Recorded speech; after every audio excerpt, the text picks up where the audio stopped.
Bill, as soon as we get on, I think we'll do a quick introductions. Mhm.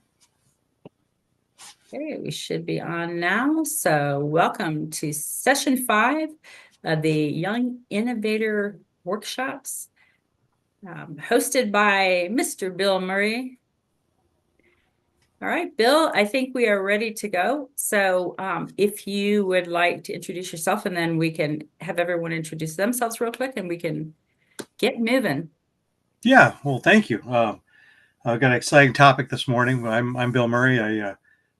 My days are spent working for big insurance companies, helping them drive innovation and innovative uh, behaviors in their employees. And when I'm not doing that, I'm doing stuff like this, helping entrepreneurs around the world to validate ideas and use their precious resources only on the best ideas and the best opportunities. So something that really drives me. So um, let's learn a little bit about you, Zizu. Tell us a little about Uh, yourself. Can you hear me? Can you hear me right? Is Yeah, there any background noise? I'm sorry. no, you sound great. Okay, thank you. So, I'm Ziza Salting. I'm 16 years old. I'm from the Philippines, and I am working on a project called the Codex Lingua, which is a tablet essentially designed to help language learners, specifically those of languages that use the non-Latin alphabet, meaning letters that are not A, B, C, D. For example, Korean or Japanese alphabets. Mhm. So I started working on this project, I think around August of last year, because it was part of a competition, and I really feel connected to languages because it was a big part of my childhood since I speak both English and just a little bit of Tagalog, which is Filipino. So I wanted to make a product which could help those who are also interested in languages like me and who have grown up around it and formed that kind of emotional connection with it in the same way I have. Thank Fantastic. you. Thank you. Great elevator pitch. Latika, let's hear about you. Hi, I'm Latika. I'm 16 and I'm in Irving, Texas. So the problem me and Samvi are trying to solve is the urban heat island effect. And basically, it's when the urban areas are warmer than the rural areas because like the surfaces reflect more heat off. And we made shade seekers to solve it because Sami Chilaveru experienced it in Coppell Color Guard, where her classes got canceled, and they had to reschedule because the temperatures got too warm in the summer when they were doing band camp, and also there's multiple people in Texas that also experience this problem. So we've been trying to solve it by planting having tree planting workshops and rooftop gardening stuff, and we still have to have those workshops. Fantastic. Sanjay, let's hear about you. My name is Sanjay. I'm 13 years old and I live in South Windsor.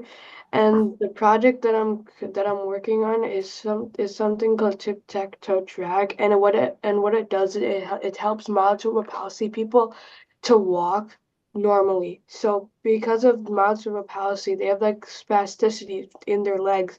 Because of that, they have a hard time walking normally, which forces them to walk in abnormal ways. So my project, I'm trying to help to solve that problem. Fantastic. All three have really great elevator pitches. That's really great. You know, it's amazing how many people in situations like you just don't. I mean, when they get put on the spot and they're asked to tell someone about what they do, they don't have anything prepared. But all three of you obviously are very well prepared for that. So, fantastic. Being able to tell a great story is the first step, and being able to get other people to work with you. So, nice job. Um, so this week we're going to be talking about developing your product or service, and this is probably the fun one for most people. Yeah, that's the thing we want to do. We want to go out and build something. So there's a little bit more to it than that, but we'll take a quick step back first and talk about where we were last week. Last week we talked about funding and resources, about the different types of funding you can get, from bootstrapping, which is spending your own money, all the way to venture capital, which is spending some California fat cats money. and everything in between. We talked about how to get yourself funding ready, which the first step is having a great elevator pitch. All of you are already there. Fantastic. How to attract interest, how to build a network of people that might be able to bring the type of interest in that might lead to you getting the funding or the resources or whatever it is that you need to keep moving forward. And then also being realistic about what's important. And that one was where people think about their intellectual property, their thing that they've invented. That they guard it so carefully that that no one ever gets to see it, including potentially their customer. And my point last week was that it's not your intellectual property that's the most valuable thing to you, because anybody can steal that. And they do nowadays. The thing that they'll make you different than everybody else is you and your team, and how great you are at bringing that to market and getting that to your customers. So that's actually a good thing, because that's something you can control. So on our pirate map, anybody remember the pirate map? Hi, Sanvi, welcome. So we started at mindset. You can, Julie, you can see my screen, right? I can. Okay, I don't want this to be another one of those embarrassing situations where I go on for 10 minutes and somebody says, "Are you trying to share something with us?" Yeah, I was, and it wasn't successful. So we start with our mindset. That was the first week. Then we identified great business opportunities to kind of validate them. Then we talked about business plans and how important they are or aren't, depending on where you are, and how to use things like the business model canvas and the lean canvas instead. Then last week it was all about teams and resources, getting the resources you need to keep moving. And then today we are developing and scaling your product. So very, very exciting. Did I spend that wrong? No, well, it looks all right. Okay. And the next week could be our last week together, at least for this round, and we'll talk about sales and marketing. So, but to get to that point, we have to have a scaled product. So let's find out what's next. So we're going to talk about the iterative process. Iterative means over and over again in cycles. We're talking about the customer's role in that process. We'll talk about prototyping, MVPs. You may have seen or heard the word MVP before, and it's not most valuable player. It's a little bit something different, minimum viable product. We'll talk about that. And especially we'll talk about behavioral experimentation, which is my favorite thing to do. And then we'll touch a little bit on the end on scaling, how to cross the chasm. That's a bit of jargon from the name of a book called Crossing the Chasm. Might be something you might want to read, or at least take a look at, or at least go to the Wikipedia entry and get kind of the overview to understand it. So this looks really complicated, but it really isn't. But this is sort of the design thinking path. So when you're trying to design something, design new value for some type of customer, you follow the path that's followed on this particular graphic. I'm not going to go too much into it now, but what we're going to be doing is we're going to be on the right side of that. We've brainstormed up types of, we're on the left side, we validate an idea, and on the right side of this graph, we actually turn it into something that's tangible, that the customer can interact with and react to, and then we go back and forth on this right side of the graph here. We're going to go back and forth between creating and realizing. So that's what we're going to do. So let's talk about that iterative process. The iterative process is the thing, you iterate, you go over and over again. You do something, you make a change, and you do it again. So it's plan, do, check, and adjust is something they use actually in the lean world, where they talk about process improvements, but it works just the same here. You plan, hey, this is what I think the customer is going to find valuable based on what we believe. You build something, and we'll talk about the different levels of things you can build, and you check it, see how the customer reacted to it, and then you make an adjustment based on that. And those adjustments could be iterating, just trying the same thing again and eliminating maybe a variable that kept the customer from enjoying it.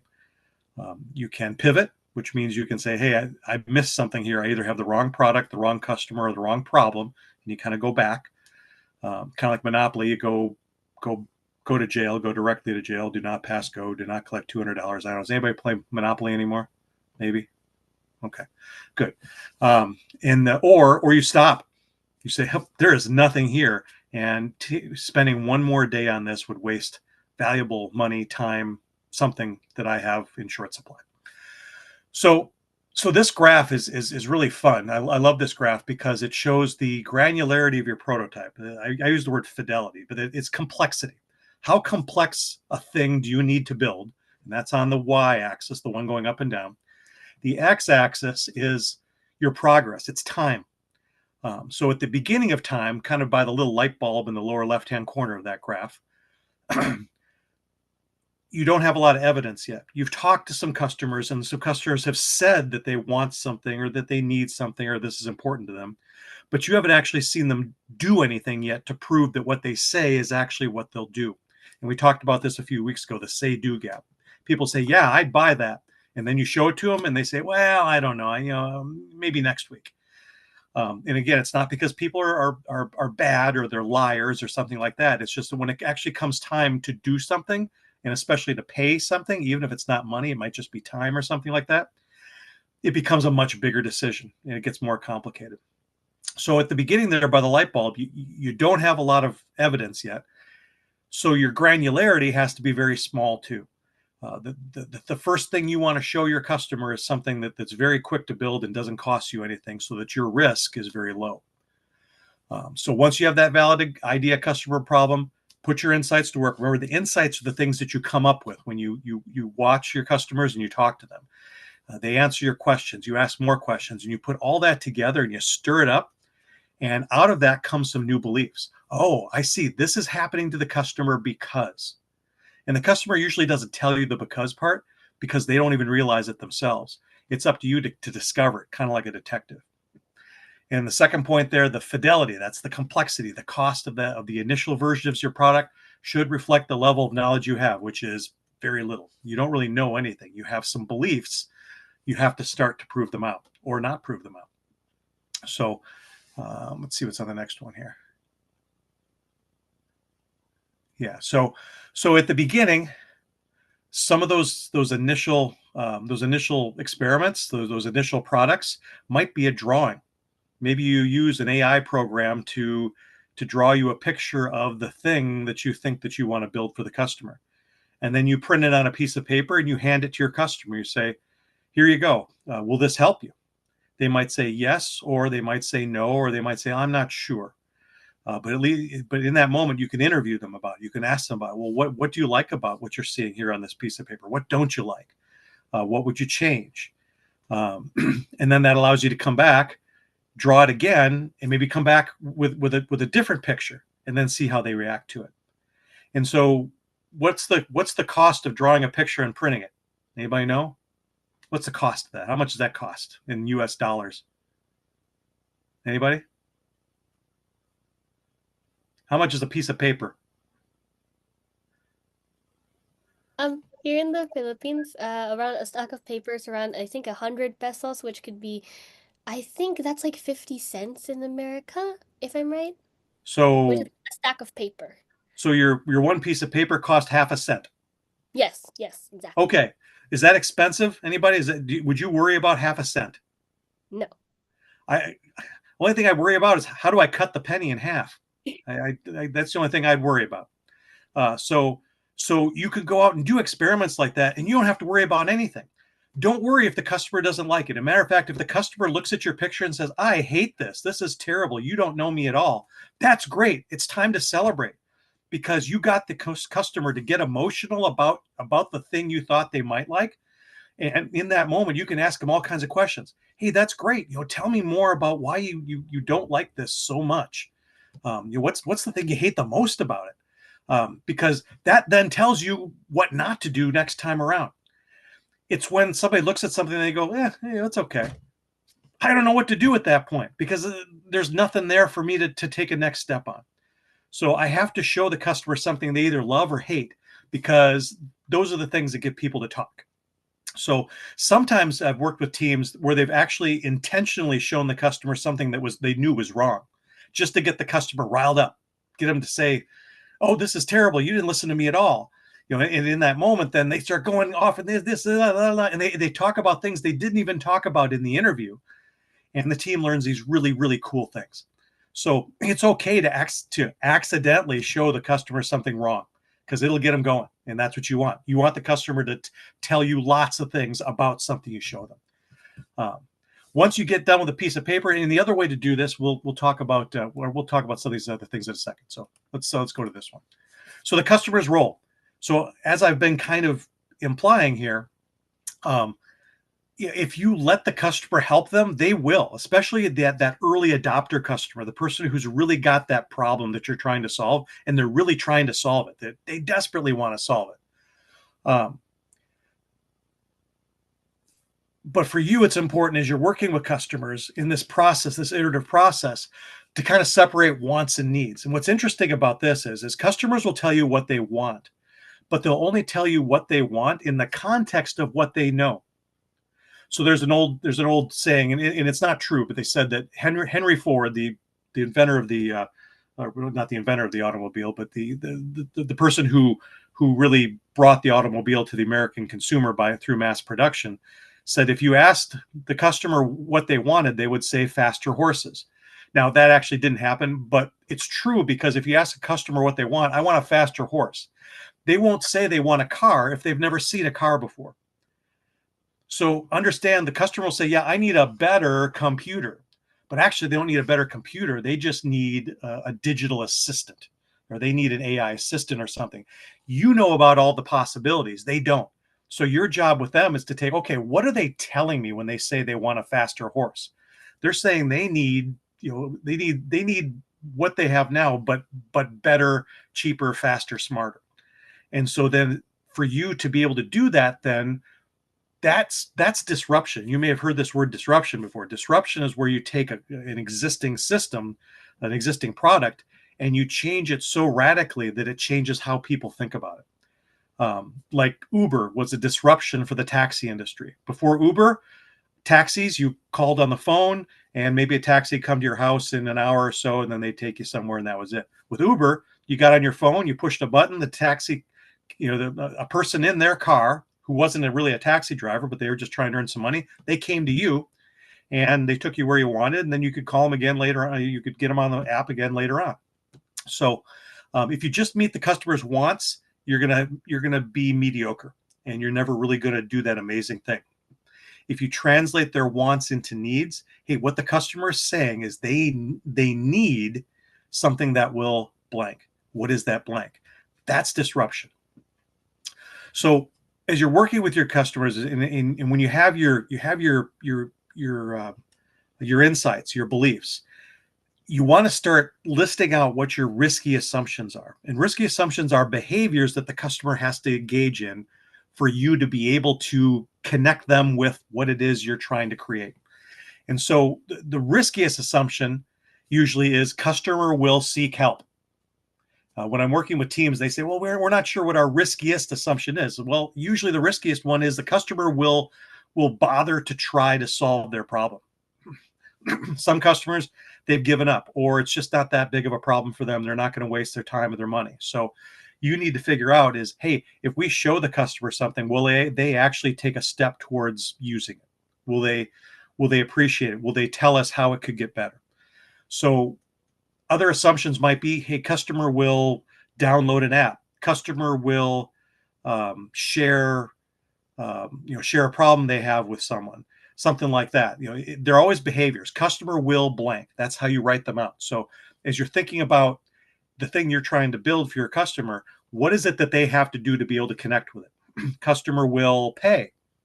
Customer will call the phone number after they open up the box for help assembling it. All those types of things. Because if the customer won't do that, then you won't be able to create value for them, and you won't be able to keep moving forward.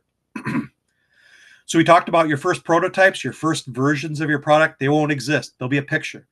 There'll be something that they might be able to look at, or something even that you just describe. May not even be a picture. Hey, I'm building a thing that does this, and it's got this. What do you think? But being able to do that gives you a chance to run a behavioral experiment. Then can we get the customer to do those behaviors that we talked about in the risky assumptions? So a customer will ask for help. Well, if we show them this thing, they'll ask for help. because we know the problem is very, very important to them. And that's the behavioral experiment you see right here. That's a hypothesis that I have in that first bullet point under the second to last one there. If I do X, the customer will do Y for reason Z. So if I do this thing, if I offer the customer this thing, if I hand them this thing, the customer will do blank with it, or they will do blank as a result. They will behave in a certain way. They'll solve their problem. They'll pay me. They'll ask for help. They'll do all these various things because, and that's that reason is our because. It's that insight. It's that thing that we believe. Hey, this is happening because of that, and that's what we want to be able to connect to. We want to connect to that emotional reason the customer has to solve their problem. And again, test emotional behaviors, not preferences or interest. Understand where your customer's emotions are and then get them to act on those emotions, because that'll be the fastest way to find out if they're willing to do something. And then I mentioned MVP before. MVP in this context stands for minimum viable product. This is a kind of a jargon word that came out in the last 25 years or so. But really, at the end of the day, an MVP, minimum viable product, is the simplest thing that you can build to test that riskiest assumption. If your riskiest assumption starts out, the first one is customer will ask for help, then you want to tee up something to the customer, give them something that you believe that will get them to get help from you. If you give them a web address, hey, click this link if you have this problem.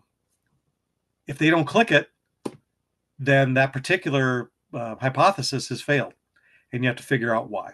Hey, I sent you that link. I saw that you hadn't gone to the link. Can you tell me why? That's how you talk to your customer. That's the iterative process. All right. So types of experiments. This is where it gets really fun. I love experimenting on people. Nobody gets hurt. It's okay. It's nothing inhumane here. The first one, though, is called 404 test. Does anybody know what 404 refers to? Any web people here? It's like where it's like the website isn't found.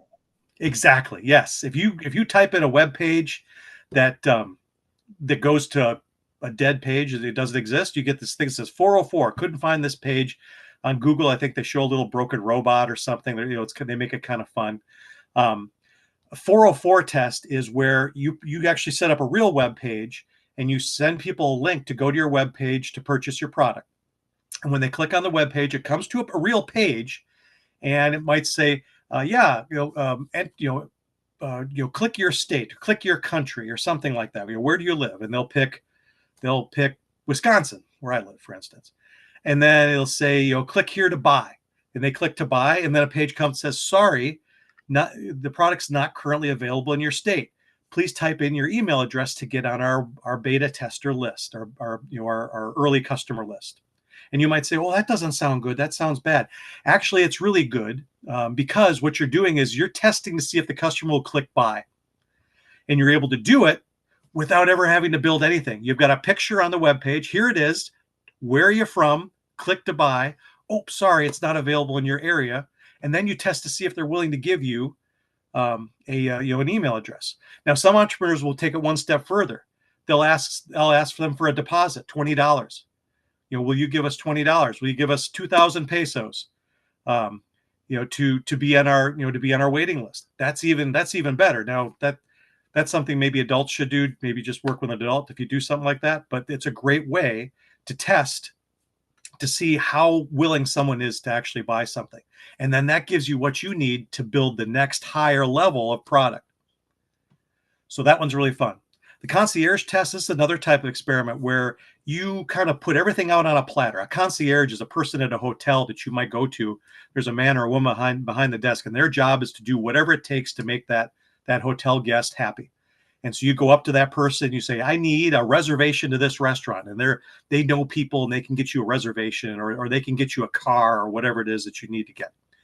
And so the concierge test is kind of taking what you know about the customer, what they need, and putting it on a platter for them, and seeing if they'll actually, once it's on the platter, it gets very easy. See, concierge is all about making it easy for you.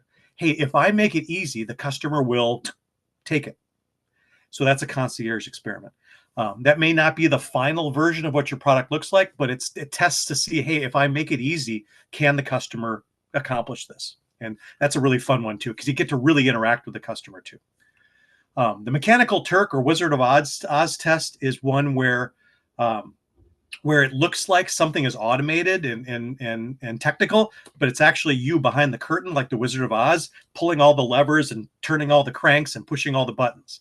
So you might have a web page where they put in some information and it generates them a personalized, like a dating website. You put in your name and your address and stuff, and then it'll give you the names of 3 people that might be good dates for you to go out on a date with. Well, in a Mechanical Turk or Wizard of Oz test, I would be behind the scenes watching people on my website. They'd put in their name and they'd hit submit. I'd quickly get the information, and then I would copy and paste 3 names of people and hit send, and it would look like the computer thought about it and sent them the 3 names. So it's a way of simulating an automated experience without having to pay the cost of paying a developer, a programmer to build all that back end for you. Now, would a test like that work for 100 customers at once? Anybody? What would happen if 100 customers got on your website? What do you think might happen? Some of them would get left hanging. They won't get a response. It'd be a disaster for 99 of those 100 people, because they'd be sitting there and say, I'm putting all my information, nothing's there. So we actually did this once, a group that I was with, they wanted to test a chatbot, and they were going to spend $15,000 on a chatbot for 4 hours to test on a morning with some people to test to see if they'd use the chatbot to get information. And I said, well, why don't we, if we're just going to test it with a few dozen people, why don't we just do it this way? And I said, send them the phone number to your cell phone and send them and say, hey, if you text a question to this phone number, within 2 minutes, you'll get a response from our AI chatbot. Well, actually, it was just a guy named Bob, but he was really, really smart. He knew all the answers to all the questions we get. So he was on his phone going crazy. I think he broke both thumbs, or he got carpal tunnel disease or something at the end of the morning, but he was going nuts, and he was able to get to everybody within 2 minutes, quick answers. And we were able to test to see if these people would actually use it. And they did. And they came back for a second and a third time sometimes. And they did other stuff like ask it, what's the weather today? That wasn't what they were supposed to ask. But we learned that these people were testing it and that they were really interested in it and they wanted it. So instead of spending $15,000, we just wrecked Bob's thumbs, which was a lot cheaper because he was covered on his medical anyway. So we were able to do it, and we were able to do it really quickly. And so then they had the confidence to go and do something that was a little bit more expensive, because they could show that, hey, people want this. All 25 of the people we sent it to actually asked a question, and 10 of them asked a second and a third question. So that's the Mechanical Turk. Imposter Judo. This one's interesting too, where you take an existing product, you take the label off of it, and you put your label on it, and you give it to the customer, and you let them use it, and you have them tell you about their use of it. So if you're developing something that's somewhat similar to something else that's out there, you get that other thing that already exists, you give it to the customer, and then you talk to them each day or a couple times a day. Hey, how did you use this? What did you do? What did you like about it? What didn't you like about it? Because then that'll tell you what your version of that product needs to be. And you'll discover what the gaps are in the existing products that are out there. Finally, the last one is one that I do with the people that I'm working with. So when I'm working with an entrepreneur and they're getting kind of stuck and maybe too stuck on building instead of learning, I'll tell them, I say, look, I'm not going to help you anymore until you go out with the product that you have right now, the version that you have, and go make $100.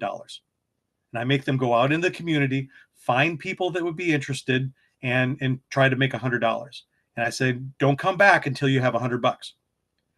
And then we're able to have a conversation. Okay, what happened? What didn't happen? What did you learn? And usually it gets them unstuck, because they get very, very candid feedback from their customers, and they're able to get unstuck from where they were, because maybe they thought it had to look a certain way. But when you actually go out and ask for some money, people get very candid with you when you ask for money. I'm not paying for that. Oh, tell me why. Oh, because of this and this and this. Oh, wow, I had no idea.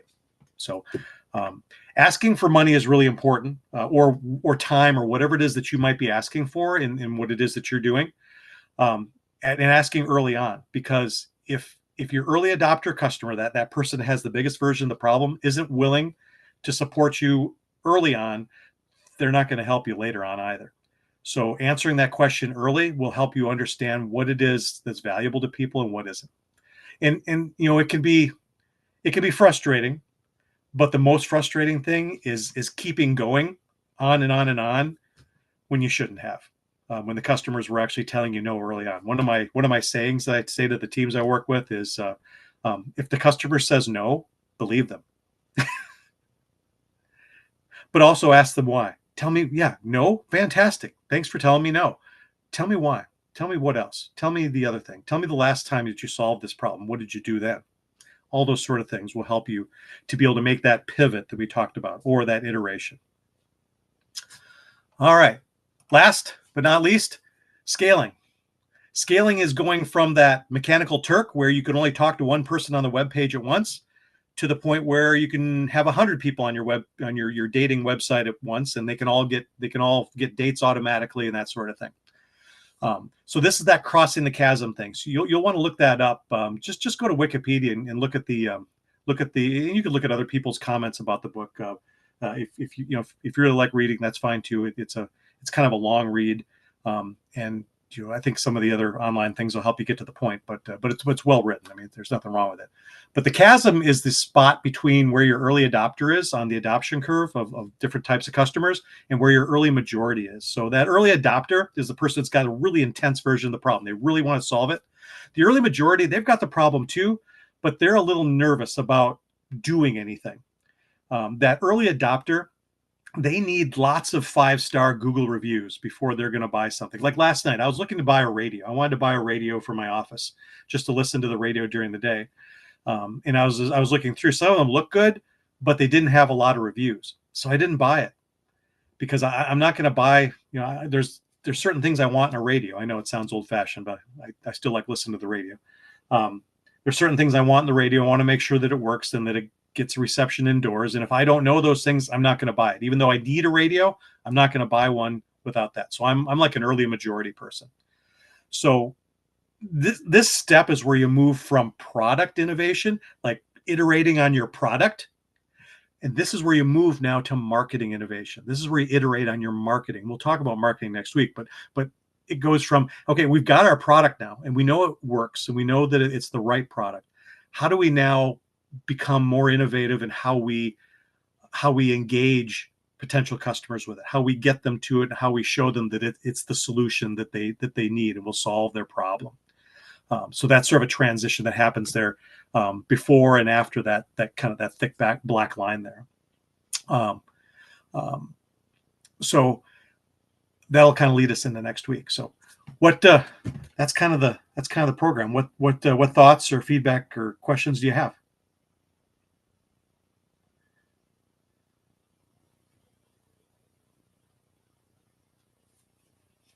Yeah, Zizu, please. Make sure you're on. I just wanted to say that I also remembered another experience that me Cool. and Lolo, my grandfather, on my mom's side actually had, because when we came back from the Bahamas, which is where I used to live when I was younger, that was 2 years ago. My brother and I were like trying to figure out our way through online shopping because they didn't really have much of that back in the Bahamas.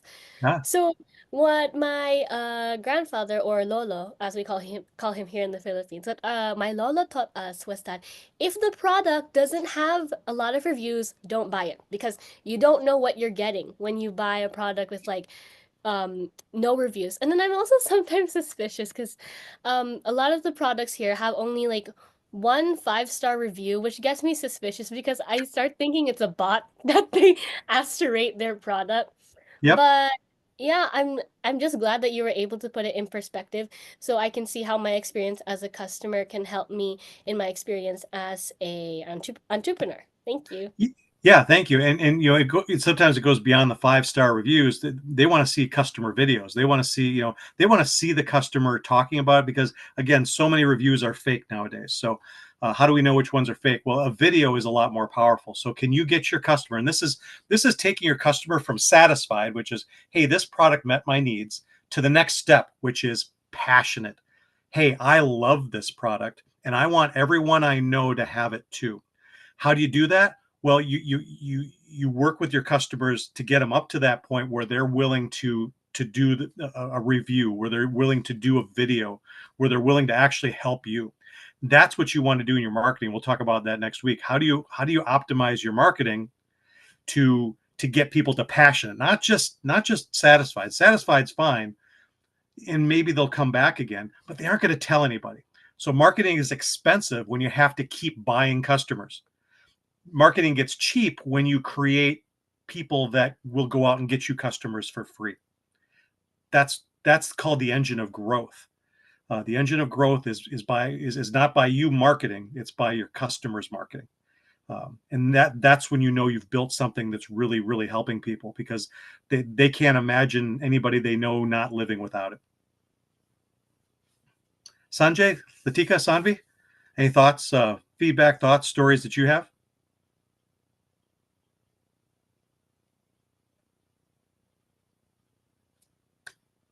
Cool. Oh yeah, Sanvi? Oh, yeah, sorry about that.